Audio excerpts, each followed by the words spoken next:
So mga tol, opisyal na nga pong in-announce sa bansang Japan ang laban ng Naoya Inoue versus Marlon Tapales. Nagkaroon nga po ng press conference. Bagamat wala po si Tapales sa bansang Japan, si Sean Gibbons po ang umarap sa press con. Mangyayari na ang laban sa December 26 sa Ariake Arena, Tokyo, Japan. Kung matatandaan mga tol, dyan nga din po ginanap sa Ariake Arena ang laban ni Casimero kay Uguni noong October 12. So undercard nga po sa laban ni Inoue versus Tapales, itong OPBF Super Bantamweight Champion na si Yusuke Taki, ang bagong prospect sa Japan sa Super Bantamweight Division. Pagkatapos nga po ng press con, na-interview si Naoya Inoue patungkol kay Casimero. Sa kasamaang palad mga tol, hindi maganda ang nabalitaan natin dahil sinabi ni Inoue na hindi daw magandang labanan pa si Casimero. Bigla na lang daw nawala saglit ang interest niya kay Casimero. Kaya nasabi yan ni Inoue mga tol na panood nito ang laban ni Casimero sa Japan kontra kay Uguni.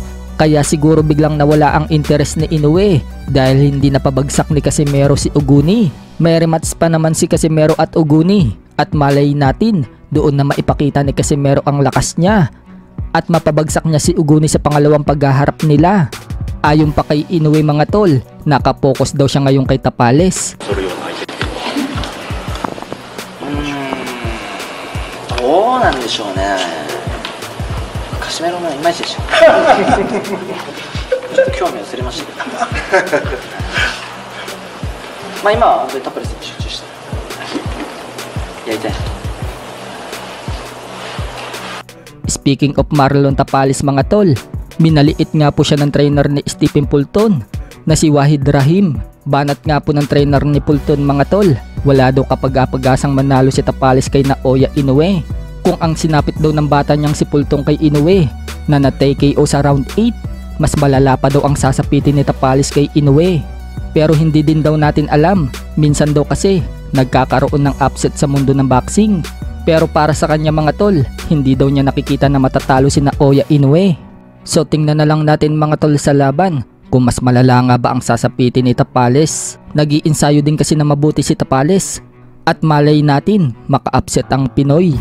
Si Tapales na rin ang nagsabi mga tol na lalaban daw siya na parang army, hindi siya magpapatalo ng walang dangal. At mariin din niyang sinabi mga tol na siya daw ang bangungot ni Naoya Inoue. Sa kabilang banda naman mga tol, nagpakita nga po ng bilis ang kinikilalang face of boxing ngayon na si Gervonta Tank Davis. Balik ensayo na nga po siya mga tol.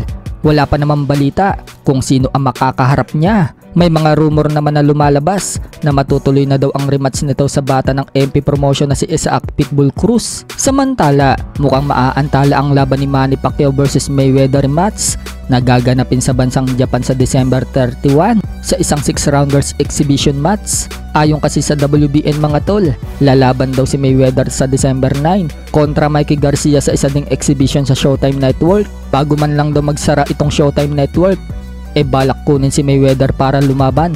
Kasama sa card na yan si Kit Thurman at Danny Garcia. Lilipat na kasi sa ibang network itong PBC Promotion. At ngayong December na matatapos ang kontrata nila sa Showtime Network. Kaya bago nga po magtapos ang kontrata, lalaban dyan si Mayweather, Danny Garcia at Kit Thurman.